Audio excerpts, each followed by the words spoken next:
Bismillahirrahmanirrahim.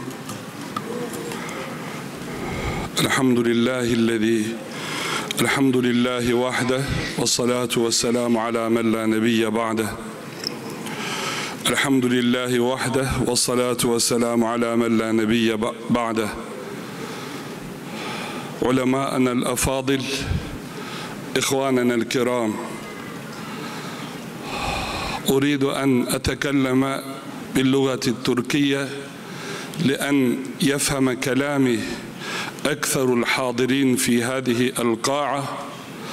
أرجو من الله عز وجل أن تكون كلماتي في صدد الترجمة كلام المشايخ. Muhterem kardeşlerim, alem-i İslam'ın sessiz kaldığı bir soykırımla karşı karşıyayız. 1000 yıllık İslam beldesinde, Doğu Türkistan'da camilerimizi yıkıyorlar. Kur'an-ı Kerim'i yakıyorlar. Müslüman gençleri hapishanelerde ölüme mahkum ediyorlar. Dar ağacına gönderiyorlar. Katlediyorlar. Kurşun parasını babalarından alıyorlar. Müslüman kızları zorla Çinli kafirlerle evlendiriyorlar.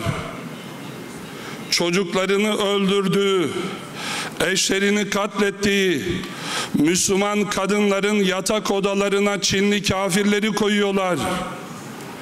Eğer alem-i İslam'ın bir noktasında fukahamız diyor ki Müslüman bir kadın kafirlerin esaretindeyse, eğer o bölgedeki Müslümanlar o kadını kurtaramıyorsa, o zaman dünyanın o bölge batısındaysa en doğusundaki Müslümanlara o kadını kafirlerin esaretinden kurtarmaları onlara farzdır.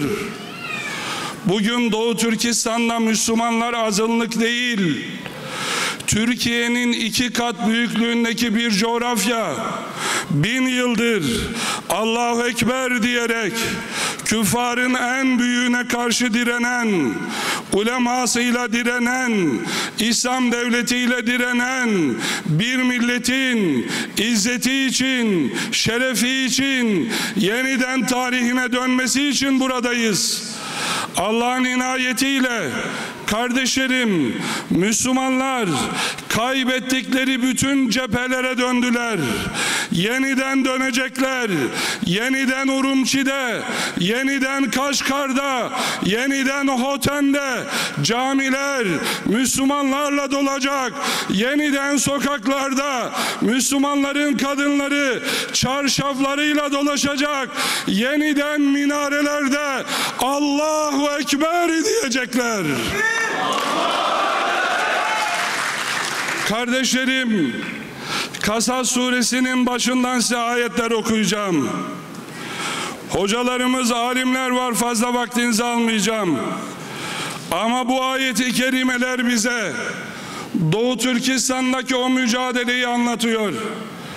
وَنُرِيدُ أَنْ نَمُنَّ لَهُمْ فِي الْأَرْضِ. Allah Azze ve Celle Hz. Musa Aleyhisselam'dan, onun çocukluğundan, o yıllardaki verilen mücadeleden bahsediyor. وَنُرِيدُ أَنْ نَمُنَّ عَلَى الَّذ۪ينَ اسْتُضْعِفُوا فِي الْأَرْضِ وَنَجْعَلَ لَهُمْ أَئِمَّةً وَنَجْعَلَهُمُ الْوَارِثِينَ. Allah Azze ve Celle buyuruyor ki وَنُرِيدُ أَنْ نَمُنَّ عَلَى الَّذ۪ينَ اسْتُضْعِفُوا فِي الْأَرْضِ. Biz yeryüzünde o mustazaflara, ezilenlere, yani Mısır'daki o günün müminlerine Rabbim ikramda bulunmak istiyor. وَنَجْعَلَهُمْ أَئِمَّةً وَنَجْعَلَهُمُ الْوَارِثِينَ. Onları imam yapmak, onları yeniden İslam'a varis kılmak istiyor. Orada öyle alimler var ki başlarında sarıklarıyla, üzerlerinde cübbeleriyle devlet başkanı olan alimler. Onlar öyle kahramanlar ki 1949 yılında Uygurların içinden çıkan bir kahraman Osman Batur küffara karşı direnir, üzerine Kızıl Ordu'yu gönderirler. Yıllar sonra onun ellerine, ayaklarına zincir vururlar. Kızlarını zindana atarlar, kuyulara atarlar, gözünün önünde şehit ederler, kulağını keserler, burnunu keserler. O halde ellerde zincir, Urumçi sokaklarında dolaştırırlar. Teslim ol diye, Ma'nun kızıl kitabı önünde eğil diye o zulmü yaparlar. Ama onun son sözü, bütün Çin askerleri silahlarını ona doğrultmuşlar. Bir aslan, küffarın karşısında duran bir kahramanın son sözü, onun son kelamı Allahu Ekber olur, yere yığılır. Buradan diyorum ki ey Çin, Çin'in katilleri, işte Osman Batur'un çocukları burada. Onlar o gök bayrakla dönecekler. O meydanlarda Osman Batur gibi yeniden Allahu Ekber diyecekler. Kardeşlerim, وَاَوْحَيْنَا اِلَى اُمِّ مُوسَى اَنْ اَرْضِعِيهِ فَاِذَا خِفْتِ عَلَيْهِ فَأَلْقِيهِ فِي الْيَمِّ وَلَا تَخَافِي وَلَا تَحْزَنِي اِنَّا رَادُّوهُ اِلَيْكِ وَجَاعِلُوهُ مِنَ الْمُرْسَلِينَ. Allah Azze ve Celle çocukları öldürüyorlar, Musa'ları öldürüyorlar.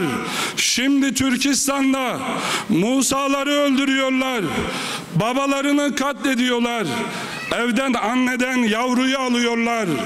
Babasının Abdülahad dediği, babasının Abdüssamet dediği, Allah'tan başka kimsenin önünde eğilmeyeceksin yavrum dediği, bunun için bu isimlerle şereflendirdi. O çocukları evden alıyorlar. Hani Rib'i diyordu ya, İnnallaha ibta'asena linuhricel ibad min ibadetil ibad ila ibadeti rabbil ibad. Allah Azze ve Celle bu ümmeti neden çıkardı? Artık bundan sonra kullara kulluğa paydos, sadece başlar Allah Azze ve Celle'nin önünde eğilecek. 3 yaşında kızları, 3 yaşında Ahmetleri alıyorlar.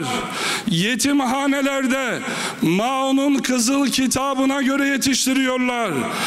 Ey Müslümanlar, bu zulüm alemde yok. Ümmetin evlatlarını analarından ayırmışlar.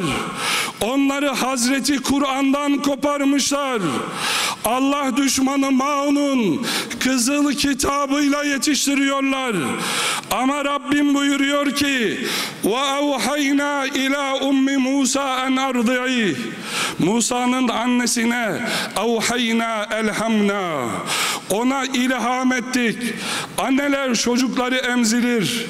Neden Allah Azze ve Celle Musa'nın annesine aleyhisselam emrediyor?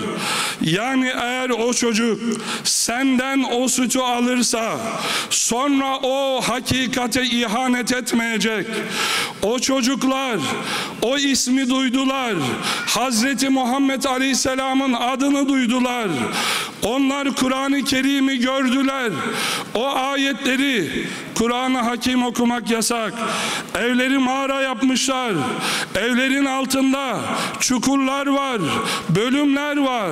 Oralarda Kur'an-ı Kerim ezberliyor Türkistan'da çocuklar. Şimdi onların adlarını değiştirdiler. Ama Rabbim Hazreti Musa'nın annesine sen sakın ha mahzun olma, ona müjde veriyor. وَلَا تَخَافِي وَلَا تَحْزَنِي اِنَّا رَادُّوهُ اِلَيْكِ. o çocuğu sana döndüreceğiz. Ey Çin, sen Musa olmasın diye nasıl Firavun çocukları öldürüyordu, sen de şimdi o Musa'ları aldın, Maun'un Kızıl Kitabına göre yetiştiriyorsun ki yeniden Türkistan semalarında ezan-ı Muhammediye okunmasın diye. Ama Musa Aleyhisselam nasıl Firavun'un yok olmasına vesile olduysa, o çocuklar, o Musa'lar sonunda dönecek, sana mezar olacakları için.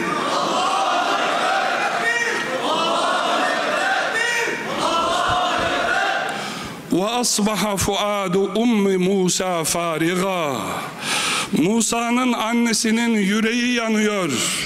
Kardeşlerim, 2 yaşında çocuğunuzu elinizden alsalar, Fatıma'nızı yuvanızdan alsalar, onun imanını parçalasalar nasıl kalbiniz olur?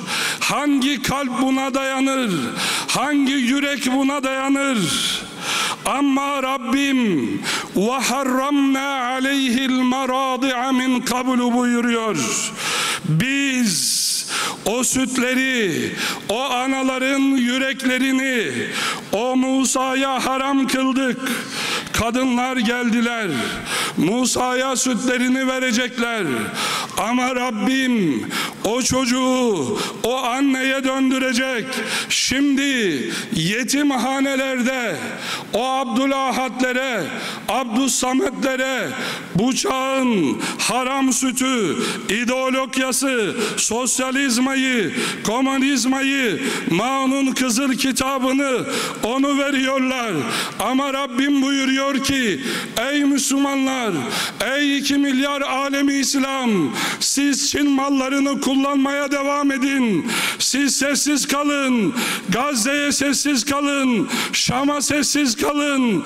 Müslümanlara sessiz kalın. Zindanlarda Mısır'daki müminlere sessiz kalın. Bilin ki Allah Azze ve Celle o müminleri, 2 yaşında Musa'ları ideologyalardan koruyacak. Onlar dönecekler. Feradednahu ila ummihi key tekarra aynuha ve la tahzen ve li ta'leme enne va'dallahi hak. Nasıl ki Musa Aleyhisselam anne onu sandukaya koymuş. Anneler çocuklarını sanduka mesabesinde olan alemi İslam'ın ülkelerine gönderdiler. Mısır'a gönderdiler. Türkiye'ye gönderdiler. Ulûm-i İslami okusunlar diye. Burada artık imkan yok. Camilerimizi yıktılar. Kur'an-ı Kerim'i parçaladılar. Namaz kılmamızı yasakladılar. Örtümüzü başımızdan aldılar. Ama alemi İslam feryadımızı duymuyor. Gazze'de bir kardeşimiz şehit olsa alemi İslam ayağa kalkıyor. İstanbul'dan nümayişler yapıyoruz. Neden? Sosyal medyadan anında şehadete vakıf oluyoruz. Ama Doğu Türkistan'da sosyal medya yok. Twitter yok. Facebook yok. Bir çocuk babasının vefatını 3 yıl sonra öğreniyor. Annesinin vefatını 5 yıl sonra öğreniyor. Bizde Doğu Türkistanlı öğrenciler var. Bayramda annelerini arayamazlar. Babalarıyla onlar konuşamazlar. Fakat Rabbim onlara diyor ki فَرَدَدْنَاهُ اِلَى اُمِّهِ كَيْ تَقَرَّ عَيْنُهَا وَلَا تَحْزَنْ. Musa Aleyhisselam'ın ölüm kararının çıkmış olduğu o sarayda Musa'yı nasıl koruduysak, onu geleceğe hazırladıysak, ey Çin, Allah Azze ve Celle senin iktidarını devirecek, çağın Musa'larını, Doğu Türkistan'ın kahraman evlatlarını şimdi o yetimhanelerde büyütüyor. Allah Azze ve Celle müjdesini yerine getirip Musa'yı annesine nasıl döndürdüyse İstanbul'dan, Mısır'dan, Şam'dan, Malezya'dan Doğu Türkistan'ın kahraman evlatları yeniden Hoten'e, Yarkent'e, Kaşgar'a Allahu Ekber diyerek dönecek Allah'ın inayetiyle. Kardeşlerim, diyecekler ki size, küffar çok güçlü, karşımızda Çin var, onunla nasıl mücadele edeceğiz? اَلَّذ۪ينَ قَالَ لَهُمُ النَّاسِ اِنَّ النَّاسَ قَدْ جَمَعُوا لَكُمْ فَاخْشَوْهُمْ فَزَادَهُمْ اِيمَانًا وَقَالُوا حَسْبُنَ اللّٰهُ وَنِعْمَ الْوَكِيلِ. Peygamber Aleyhisselam'ın ashabına, onun çevresinde olanlara diyorlardı ki, kafirler çok güçlüler, onlarla mücadele edemezsiniz, onlar aynı saftalar, onlar sizin üzerinize geliyorlar. Muhammed Mürsi Mısır'da bu ayeti okuyordu. Şimdi Hoten'de Müslümanlar, İslam'ın çocukları bu ayeti okuyorlar. Ey 2 milyar alemi İslam, siz dursanız, siz sussanız da biz diyoruz ki hasbunallahu ve ni'mel vekil. Allah bize yeter, o ne güzel vekildir. Allah'la beraber olanlar Maun'un çocuklarına elbette galip olacaklardır. Kardeşlerim, şu ayetle bitiriyorum. وَلَمَّا رَأَى الْمُؤْمِنُونَ الْأَحْزَابَ قَالُوا هَذَا مَا وَعَدَنَا اللّٰهُ وَرَسُولُهُ وَصَدَقَ اللّٰهُ وَرَسُولُهُ وَمَا زَادَهُمْ إِلَّا إِيمَانًا وَتَسْلِيمًا. Münafıklarda bir korku var, kafirlerde bir korku var, ama burada öyle gençler var ki مِنَ الْمُؤْمِنِينَ رِجَالٌ صَدَقُوا مَا عَاهَدُوا اللّٰهَ عَلَيْهِ فَمِنْهُمْ مَنْ قَضَى نَحْبَهُ وَمِنْهُمْ مَنْ يَنْتَظِرُ. Kardeşlerim, bir kuşatma var. Hendek'teki kuşatma gibi bir kuşatma var. Ama Allah'ın izniyle biz müminler, Müslümanlar nahnu narci'u ila eyyami nebiyyina Muhammedin sallallahu aleyhi ve sellem neksiru hadel hisar ve narci'u ila biladil İslam Türkistan الشرقية ونوحد صفوفنا ونوحد كلمتنا ونقول في بلاد الإسلام تركستان الشرقية جميعا الله أكبر. Döneceğiz Allah'ın izniyle. Mutlak muhakkak döneceğiz. Keşmir'e döneceğiz. Döneceğiz Allah'ın izniyle. Myanmar'a döneceğiz. Döneceğiz.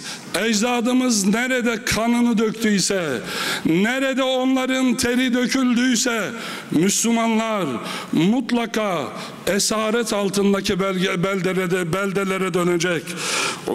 Ulemâ'enel afadil el-kafara fi's-sin ve hum yu'azzibûne abnâ'ena ihvânena يغتصبون نساءنا يقتلون إخواننا يدمرون مساجدنا يحرقون كتابنا لا لأنهم من الأتراك لأنهم من المسلمين لأجل هذا يدمرون مساجدنا. يا أيها الإسلام الذين بلغ عددهم إلى 2 مليار لماذا لا نسمع كلام النساء في تركستان الشرقية واجعل لنا من لدنك وليا واجعل لنا من لدنك نصيرا. Onlar diyorlar ki Ya Rab, katından bize bir dost gönder, katından bize bir yardımcı gönder. Eğer Hazreti Kur'an'a dönersek Allah'ın inayetiyle bu büyük kuşatmaları Hazreti Muhammed Aleyhisselam'ın muazzez ümmeti yeniden yaracaktır. 1000 yıllık İslam cephesi, Türkistan'ın kahraman evlatları yeniden gök bayrağı orada semaya çekecek Allah'ın izniyle. Onlar kaçmak kelimesini bilmez. La ya'lemune kelimetel firar. Onlar la ya'lemune kelimetel havfi min a'da'il İslam. Onlar Allah düşmanlarından korkmak diye bir şeyi bilmez. Onlar Allah Azze ve Celle'den başka kimsenin önünde eğilmediler, eğilmeyecekler. Bedir'de nasıl destan yazdıysa Hazreti Muhammed Aleyhisselam'ın ümmeti, yeniden destan yazacaklar. Şimdi Uhud'u yaşıyorlar. Şimdi Mus'ablarını, şimdi Eneslerini şehit veriyorlar. Ama bilin ki her fethin bir bedeli var. Sahabe-i kiram radıyallahu anhum nasıl Uhud'dan Mekke'nin fethine yürüdüyse, Doğu Türkistan kahraman evlatlarıyla 2 milyarlık Müslümanla bugün Uhud'dan Türkistan'ın fethine yürüyecek. Bu fethe hiçbir güç engel olamayacak Allah'ın inayetiyle. Allah Azze ve Celle'nin selamı, rahmeti, bereketi kainat dolusu kadar üzerinize olsun. Doğu Türkistan Alimler Birliği'ne bu muazzez toplantıyı tertip ettiğinden dolayı hepsine muhabbetlerimi, teşekkürlerimi arz ediyorum. Kadiyetukum kadiyetuna, rayetukum rayetuna, cihadukum cihaduna. Estağfirullah ve etûbü ileyh. Velhamdülillahi Rabbil alemin.